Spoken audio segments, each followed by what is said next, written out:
Hi friends, welcome to my channel. Sahara ఈ పేరుతో కోట్లాది మంది పేద మధ్యతరగతి ప్రజల జీవితాలు ముడిపడి ఉన్నాయి. ఒక వ్యక్తి ఇంటింటికి తిరుగుతూ స్నాక్స్ అమ్ముతూ సహారా అనే పేరుతో వేల కోట్లు ఏ విధంగా సంపాదించగలిగాడు?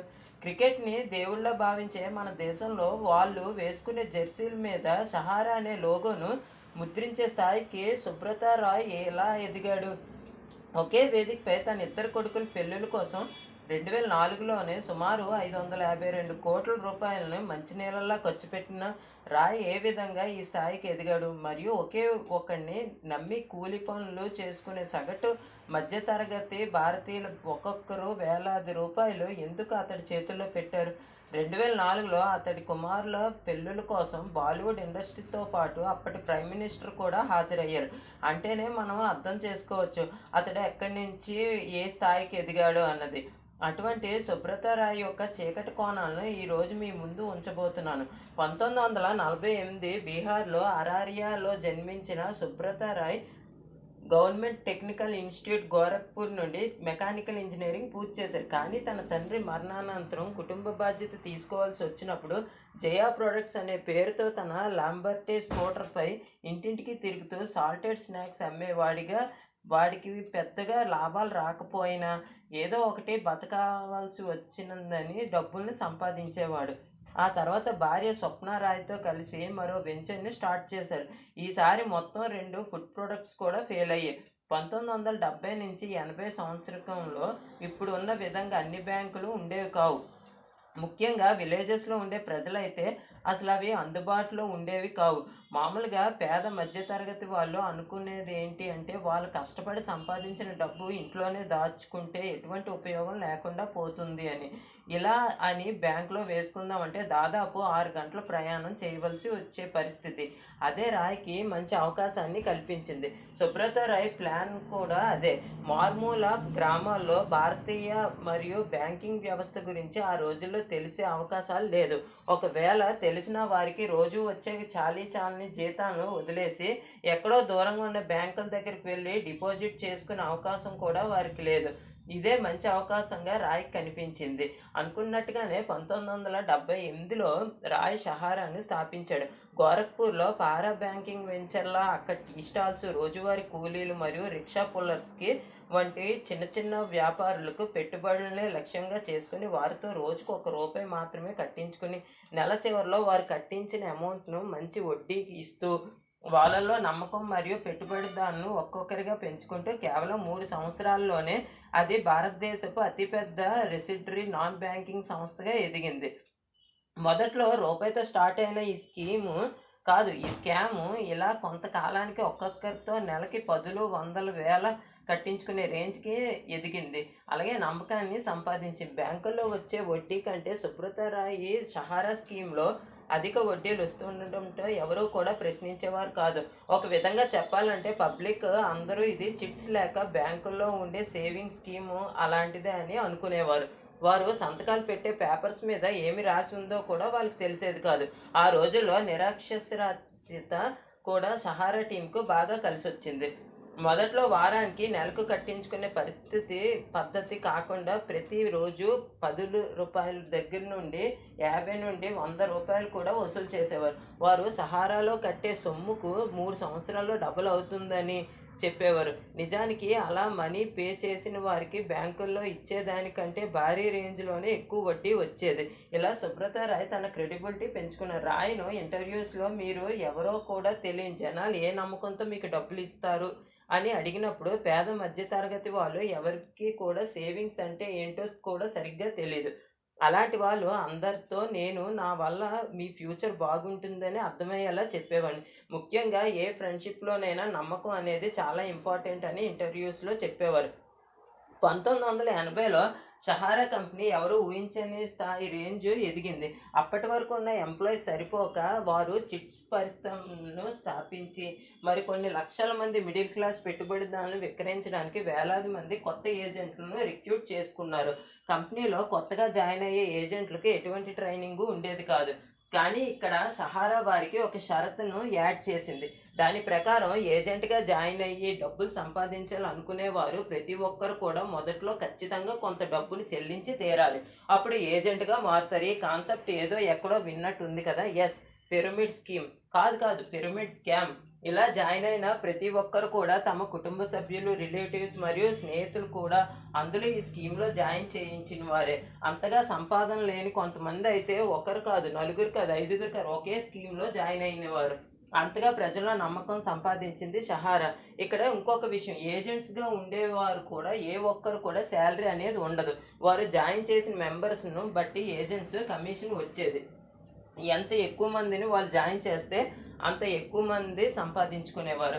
సుబ్రత రాయ్ ఈ కంపెనీను ఎలా పోర్ట్రేట్ చేశారు అంటే ఇదంతా ఒక ఫ్యామిలీ కమ్యూనిటీ అని, ఇదంతా కూడా ఒకే ఫ్యామిలీ అని చెప్పుకునేవారు. ఈ ఫ్యామిలీనే కాన్సెప్ట్తో ఇండియన్స్కు ఒక ఎమోషనల్గా అటాచ్మెంట్ అయ్యింది. ఈ కాన్సెప్ట్ అనేది చాలా పవర్ఫుల్ ఐడియా. మన దేశంలోని మారుమూల ప్రాంతానికి కూడా చేరుకోగల ఈ సింపుల్ అండ్ లాజిస్టిక్ ఐడియా మరియు ఈ స్కీమ్ ద్వారా జనాల్ని దగ్గర చేసింది. అందుకోసమే రాయ్ దీన్ని ద వరల్డ్ లార్జెస్ట్ ఫ్యామిలీ లేదా సహారా పరివార్ అని పిలిచేవారు. దీనికోసమే సహారా అడ్వర్టైజ్మెంట్లో ఇండియన్ కల్చర్ని ప్రతిబింబించే విధంగా డిజైన్ చేసేవారు. దానిలో భాగంగానే సామూహిక వివాహాలు జరిపించి నూతన దంపతులకు లక్షల్లో కానుకలు ఇచ్చేవారు. అదేవిధంగా 1997 నాటికి ఈ కంపెనీ వర్త్ అక్షరాల $1 బిలియన్ చేరుకుంది. అంటే స్వయంగా సహారా ప్రకటించుకుంది. ఈ కంపెనీ వాల్యూ మాత్రమే కాదు, మిగిలిన అన్ని రంగాల్లో కూడా రూపాయలు సంపాదించారు. ప్రజలను మోసం చేసి వసూలు చేసే డబ్బుతో ఎయిర్ సహారా ఎయిర్లైన్స్ స్టార్ట్ చేశారు. అక్కడితో ఇంకా ఆగకుండా 2 అయానిక్ న్యూయార్క్ హోటల్స్ను స్థాపించి కొన్ని వేల కోట్లు ఖర్చు పెట్టి కొనుగోలు చేసింది సహారా గ్రూప్. సెంట్రల్ పార్క్ మరియు లగ్జరీ ప్లాజా హోటల్ అప్పటి సౌదీ అరేబియా ప్రిన్స్ అయినటువంటి అలోవుద్దీన్ బిన్ తలాల్ దగ్గర $575 మిలియన్ తో 75% స్టాక్ను కొనుగోలు చేశారు. మరో అయానిక్ హోటల్ అయిన న్యూయార్క్ డ్రీమ్ డౌన్ టౌన్ హోటల్లో 85% స్టాక్ను విక్రేత చాత్వల్ గ్రూప్ నుండి $220 మిలియన్ కొనుగోలు చేశారు. ఇప్పుడు మీకు చెప్పబోయే సహారా వెంచర్ గురించి మీరు వింటే అమ్మో అంటారు. అదేవిధంగా Aamby valley mega real estate project. Aamby valley city భారతదేశంలోనే మహారాష్ట్ర పూణే జిల్లాలో సహారా ఇండియా పరివార్ అభివృద్ధి చేసిన టౌన్షిప్. ఈ ప్రాజెక్టుకు 10,600 ఎకరాల విస్తీర్ణంలో 2006లో స్టార్ట్ చేశారు. అందులో మొత్తం 600 నుంచి 800 లగ్జరీ బంగ్లాలు ఉన్నాయి. అవి ఒక్కొక్కటి 5 కోట్ల నుండి 20 కోట్ల మధ్య ధర ఉంటుంది. 2006 టైంలో 5 కోట్లు అంటే ఇప్పుడు ఆ బంగ్లా ఒక్కొక్క వాల్యూ 30 కోట్లు పైవాలే. వ్యాలీలో డ్యామ్స్ నిర్మించడం ద్వారా 3 లార్జెస్ట్ మేడ్ లేక్స్ కూడా ఇక్కడ ఉన్నాయి.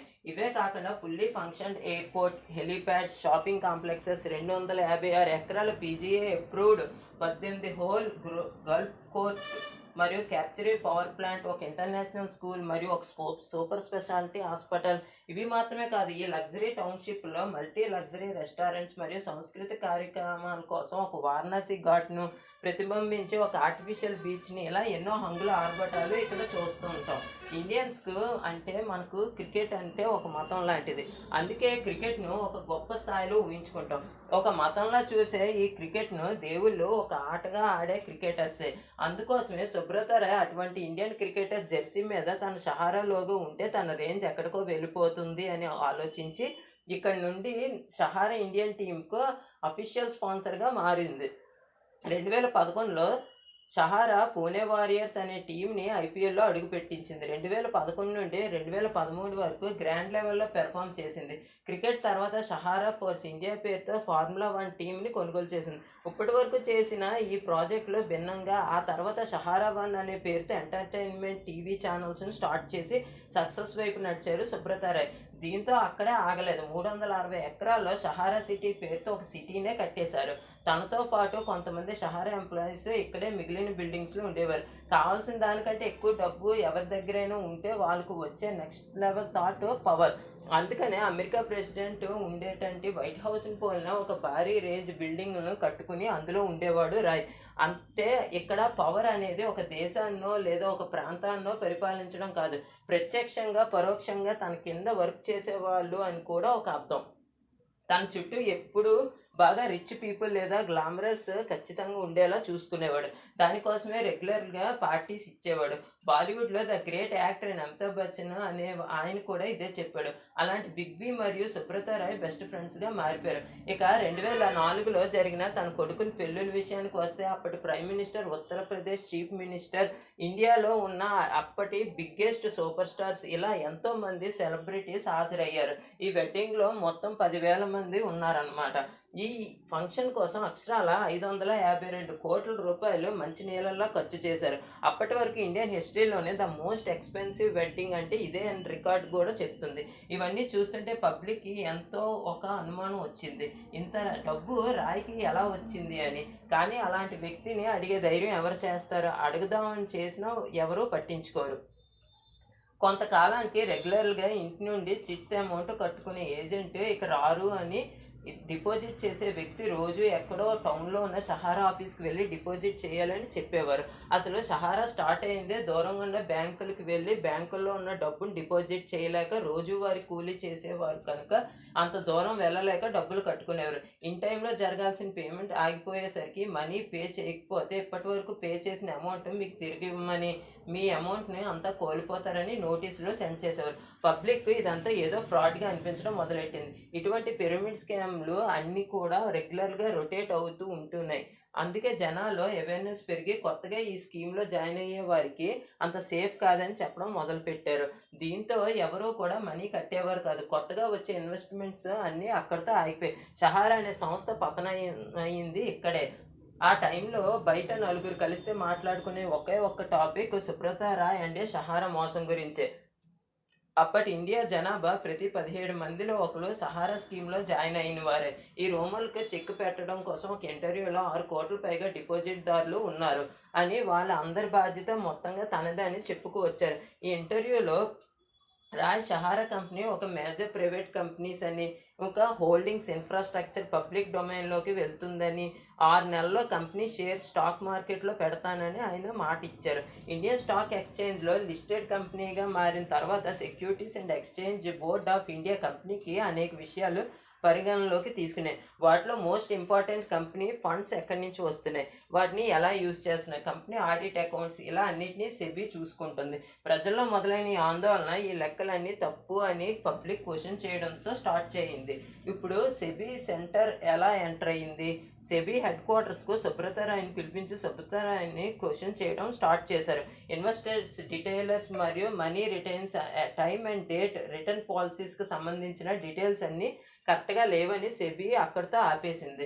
సెబీ ఆరోపణల ప్రకారం సహారా గ్రూప్కు చెందిన అన్ని కంపెనీస్ మొత్తం $3.5 బిలియన్, ఆల్మోస్ట్ 24,000 కోట్ల ఇన్వెస్ట్మెంట్స్ నుండి ఇల్లీగల్గా కలెక్ట్ చేసిందని చెప్పుకొచ్చింది. అప్పటి వరకు నోరు మీద పని Indian print media and electronic media SEBI enter అయ్యేసరికి అవి రెగ్యులర్ న్యూస్ డిస్క్రిప్షన్స్ మరియు డెబిట్స్గా మారాయి. అప్పటి నుంచి ప్రింట్ స్టార్ట్ చేయడం మొదలుపెట్టారు. ఇండియాలో ప్రకారం ఏదైనా కంపెనీ ప్రజల నుండి డబ్బులు వసూలు చేస్తే వాళ్ళు స్టాక్ మార్కెట్ రెగ్యులేషన్స్లో బడి ఉండాలి. సుబ్రత రాయ్ మాత్రం టెక్నికల్గా ఇది పబ్లిక్ ఇష్యూ కాదని, సహారా ఇన్వెస్టర్స్ అందరూ కూడా సహారా కుటుంబంలో భాగస్వామ్యమైన వ్యక్తులు కాబట్టి పూర్తిగా ఇది ప్రైవేట్ మ్యాటర్ కిందకు వస్తుంది అని చెప్పుకొచ్చారు. కానీ మ్యాటర్ ఏంటంటే సుమారు 3 కోట్ల మంది ఇన్వెస్టర్స్ అందులో ఉన్నారు. ఇండియన్ హిస్టరీలోనే అంతకుముందు కూడా ఇలా కూడా ప్రజలను నమ్మించి మోసం చేయడంలో స్కీమ్ అదే పెద్ద ఇష్యూగా మారింది. కోర్టు మరియు సెబీ ఎన్నిసార్లు వార్న్ చేసిన సుబ్రత రాయ్ ఇదే పబ్లిక్ ఇష్యూ కాదు అని చెప్పడంతో 2012 ఆగస్టు 31న దీన్ని పబ్లిక్ ఇష్యూగా డిక్లేర్ చేసి ఇల్లీగల్గా రైజ్ చేసిన అమౌంట్ అక్షరాల 25,700 కోట్లు తిరిగి చెల్లించవలసిందని కోర్టు తీర్పిచ్చింది. ఇండియా మొత్తం ఒక కేసులో ఇంత పెద్ద భారీ మొత్తంలో పెనాల్టీస్ విధించడం ఇదే మొదటిసారి.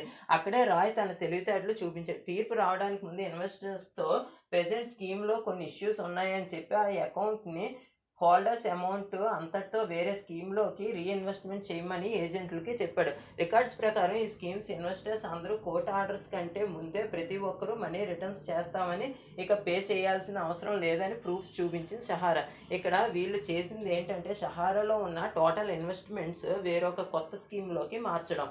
అది మాత్రమే కాకుండా ప్రతి ఇన్వెస్టర్స్ క్యాష్ రూపాన మనీ రీఫండ్ చేసినట్టుగా చూపించింది. ఈ రిపోర్ట్స్ చూడగానే సెబీ చైర్మన్ అయినటువంటి యూకే సిన్హా ప్రెస్ మీట్లో ఒక రేంజ్లో ఫైర్ అయ్యారు. ఇండియాలోనే అతిపెద్ద కంపెనీల్లో ఒకటైన సహారా అన్ని వేల కోట్లు పైగా 90% పైగా క్యాష్ రూపాన ఎలా ఇచ్చింది? వీటికి సుబ్రత రాయ్ సమాధానం చెప్పి తీరాలని సెబీ డిమాండ్ చేసింది. అదేవిధంగా రాయ్ని అడిగినప్పుడు దీనికి కౌంటర్గా కావాలంటే ఇన్వెస్టిగేషన్ చేసుకోండి, ఇక కావాలంటే ఇన్ఫర్మేషన్ చేసుకోండి, ఇదంతా మాకు ఓపెన్ బుక్ అంటూ ప్రశ్నకు వచ్చాడు. అయితే కోర్టు నుండి సిబి మాత్రం ఇద్దరు కూడా ఈ క్యాష్ని ఏ విధంగా రిఫండ్ చేశారు వాటికి సంబంధించిన డాక్యుమెంట్స్ను సబ్మిట్ చేయాల్సిందిగా ఆర్డర్స్ పాస్ చేసింది. సహారా టీం వెంటనే రాత్రికి రాత్రే టోటల్ డాక్యుమెంట్స్ను సబ్మిట్ చేసింది.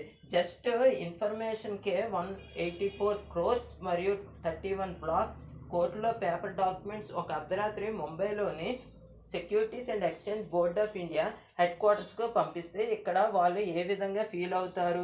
ఇదంతా కూడా సహారా ప్లాన్లో భాగమే. ఈ డాక్యుమెంట్స్ అన్నిటినీ వెరిఫై చేయడానికి ఎన్నో సంవత్సరాలు టైం పడుతుంది. ఇక్కడ సహారా చెప్పుకొచ్చింది ఏంటంటే, మీకు పంపించిన 5 కోట్ల డాక్యుమెంట్స్లోనే మా నిజాయితీ నిరూపించుకునే డాక్యుమెంట్స్ ఉన్నాయి అని. వాటిలో ఇన్వెస్టర్స్ పేర్లు ఒక బ్లాక్లో ఉంటే వాటిని రిఫండ్కి సంబంధించిన డాక్యుమెంట్స్ వేరే బ్లాక్లో ఉన్నాయి అని చెప్పి వాటిని కప్పిపుచ్చింది. సబ్మిట్ చేసిన డిపాజిటర్ పేర్లు ఈ డాక్యుమెంట్స్లో ఉండే పేర్లు అసలు ఏ విధంగా మ్యాచ్ అవడం లేదు. వెరిఫికేషన్ ప్రాసెస్ను మరింత లేట్ చేయాలని కావాలని ఇలా పంపారు. వాటితో ఉండే కొంతమంది పేర్లు అడ్రస్లు కూడా ఆల్మోస్ట్ 2-3 వేల సార్లు రిపీటెడ్గా ఉన్నాయి. కామెడీ ఏంటంటే, మరి కొంతమంది పేర్లు అయితే ఏకంగా ఇండియాలోనే ఉన్న సిటీస్ పేర్లనే పెట్టారు. అంటే పర్సన్ నేమ్ రామారావు, కృష్ణారావు కాకుండా విజయవాడ, విశాఖపట్నం అనే పర్సన్స్ వాళ్ళు ఇన్వెస్ట్మెంట్స్ వాటిలో చూపించారు. మరి అవి ఫేక్ కాకుండా ఇంకేమవుతుంది? ఇంత క్లిష్ట పరిస్థితుల్లో కూడా సెబీ ఆ లిస్టులో 20,000 మంది డిపాజిట్లకే లెటర్స్ రాయగా కేవలం 68 మాత్రమే క్లియర్ అయినట్టుగా సెబీ రిటర్న్స్ లెటర్స్ రాశారు. ఇదే విధాన్ని అరబో గోవింద్ అనే సుబ్రత రాయ్ని అడగగా అరవింద్ గోస్వామి సుబ్రత రాయ్ని అనగా వాళ్ళందరూ మిడిల్ క్లాస్ పర్సన్స్, పైగా వాళ్ళందరికీ వాళ్ళ మనీ రిటర్న్స్ అయిపోయాక తిరిగి ఎందుకు వాళ్ళు సెబీకి రెస్పాండ్ అవుతారని రిప్లై ఇచ్చారు. ఇదంతా గమనిస్తున్న గవర్నమెంట్ ఏజెన్సీస్ మరియు మీడియా బ్లాక్ మనీ మరియు మనీ లాండరింగ్ చేస్తున్నారా అంటూ అడగడం మొదలుపెట్టారు. వీటితో పాటు పబ్లిక్ కూడా సహారాని క్వశ్చన్స్ చేయడం స్టార్ట్ చేశారు. వీటికి చెక్ పెట్టడం కోసం అన్ని న్యూస్ పేపర్లను సపరేట్గా ఎమోషనల్ స్పీకింగ్ అనే ఒక పేజీని ప్రింట్ చేశాడు. ఎవరైనా సరే తన మీద ఉన్న ఆరోపణలు ప్రూవ్ చేయగలిగితే ఉరిశిక్షకైనా సిద్ధం అని చెప్పి ఆ బ్లాక్లో రాయించారు. ఎంత చేసినా పబ్లిక్లో సానుభూతిని సంపాదించలేకపోయారు. ఆఖరికి తన దగ్గర మిగిలి ఉన్న బ్రహ్మాస్త్రాన్ని ప్రయోగించే రోజు వచ్చింది. మే 6, 2013లో లక్నోలో 121,653 మంది సహారా ఉద్యోగులతో కలిసి నేషనల్ యాంథమ్ పాడించారు. ఈ విధంగా చేయడానికి ముఖ్య కారణం తన దేశంలో అందరికంటే గొప్ప దేశభక్తుడు అని ప్రజలు నిరూపించుకోవడం కోసమే. అప్పటిదాకా పబ్లిక్లో సుబ్రత రాయ్ నమ్మడం చాలా వరకు మానేశారు. ఇంకేముంది, ఒక్క ప్లేస్లో తన జాతీయ గీతం ఆలపించినందుకు గిన్నిస్ వరల్డ్ రికార్డులో ప్లేస్ కూడా సంపాదించారు. ఇలా మరో 2 రకాల గిన్నిస్ వరల్డ్ రికార్డులు సహారా పేరు మీద ఉన్నాయి. అదంతా వేరే విషయం అనుకుని ఛాన్స్ దొరికినప్పుడల్లా గవర్నమెంట్ అఫీషియల్స్ను ఉన్నదంతా ఊడ్చేసి వేసుకున్న గుండాలు అనేక ఇంటర్వ్యూలు చెప్పుకొచ్చేవాడు. ఈ విధంగా చాలామంది చాలా రోజులు గడిచిపోయాయి. కానీ సుబ్రత రాయ్ ఒక్కరు కూడా రిటర్న్ ఇవ్వలేదు అని పబ్లిక్గా తిరుగుబాటు స్టార్ట్ అయింది. కోర్టు హీరింగ్స్ కూడా హాజరు అవడానికి ఏదో ఒక సాకు ఎతికేవాడు. ఒకరైతే ఏకంగా అనారోగ్యంతో బాధపడుతున్న తన 92 సంవత్సరాల తల్లి దగ్గరే తాను ఉండవలసిన పరిస్థితి అని, ఆమె అనారోగ్య స్థితిని అర్థం చేసుకోవాలని కోర్టుకి సమర్పించాడు. తల్లి కంటే ఏది ఎక్కువ కాదు కాబట్టి కోర్టు హీరింగ్స్ వాయిదా వేయాలని చాలా మటుకు కోర్టు మీద ప్రెజర్ పెట్టేవాడు. కరెక్ట్గా అదే రోజు రాత్రి లక్నోలో ఒక పెళ్లికి వెళ్ళి అడ్డంగా దొరికిపోయాడు. ఆ మరుసటి రోజు ఉదయం లక్నో టైమ్స్ అనే లోకల్ న్యూస్ పేపర్ ప్రింట్ అయిన ఫొటోస్ని చూసి the concept of the court కింద పరిగణించి వెంటనే అరెస్ట్ వారెంట్ని జారీ చేసింది కోర్టు. నిజానికి కోర్టు ఆర్డర్ చేసిన అమౌంట్ని పే చేయాల్సి వచ్చిన సుబ్రత రాయ్ దగ్గర ఇంకా ఎన్ని వేల కోట్లు ఉన్నాయి అని, పైగా అరెస్ట్ అవ్వాల్సిన పని కూడా ఉండేది కాదు. సింపుల్గా అంత డబ్బు వెనుక ఉన్న తర్వాత మనల్ని ఎవరు ఏం చేయలేరులే అని పెద్దగా పట్టించుకోలేదు సుబ్రత రాయ్. అరెస్ట్ తర్వాత డైరెక్ట్గా తిహార్ జైలుకు తీసుకువెళ్లారు. ఏజెంట్లు కానీ ఇన్వెస్టర్లు కానీ అన్ని సంవత్సరాలు అయినా కానీ ఇలా చాలామంది మనీ రిటర్న్ అవ్వని వాళ్ళు లక్షల్లో ఉన్నారు. జైల్లో ఉన్నా కూడా జైలు బయట జరుగుతున్న విషయాలన్నీ తనకి తెలుసు. అతని వల్ల తన కంపెనీ వల్ల లక్షలాది మంది రోడ్డున పడడం బాధ కలిగించలేదు. జైల్లో తాను బరువు పెరుగుతున్న బాధగా ఉందని తెలిసి ప్రతిరోజు ఉదయం జాగింగ్ చేసేవాడు. మరొక బీభత్సకరమైన విషయం ఏంటంటే 2 సంవత్సరాల్లో జైల్లో ఉంటూ మొత్తం 3 బుక్స్‌ని రాశాడు సుబ్రత రాయ్. ఫైనల్‌గా 2016 మే 6న తిహార్ జైలు నుండి పెరాల్ మీద రిలీజ్ అయ్యాడు. సుబ్రత రాయ్ సుప్రీంకోర్టు డిమాండ్స్ ప్రకారం సహారా కంపెనీకి కొన్ని ఆస్తులు అమ్మేసి 2.1 బిలియన్ డాలర్లు రైజ్ చేసింది. SEBI under public company listed అయిన సహారాకి సంబంధించి 2 కంపెనీలు ఇన్వెస్ట్ చేసిన 30 లక్షల మంది ఇన్వెస్టర్స్ రెస్పాన్సిబిలిటీ సెబీదే. మిగిలిన సహారా స్కీమ్లో ఇన్వెస్ట్ చేసిన ఇన్వెస్టర్లు ఎవరు కూడా సుప్రీంకోర్టు రూలింగ్ కిందకు రారు. వారిలో ఒక్కరివి కూడా ₹1 కూడా కోర్టు కానీ సెబీ కానీ బాధ్యత వహించదు అని చెప్పింది. రికార్డ్స్ ప్రకారం అఫీషియల్ ఆర్ అన్అఫీషియల్గా ఇంకా ఎన్నో లక్షలాది మంది సహారాలో ఇన్వెస్ట్ చేసిన వారు రోడ్డు మీద పడ్డారు. ఇంత జరిగినా కూడా సుబ్రత రాయ్ నమ్మేవాడు కాదు.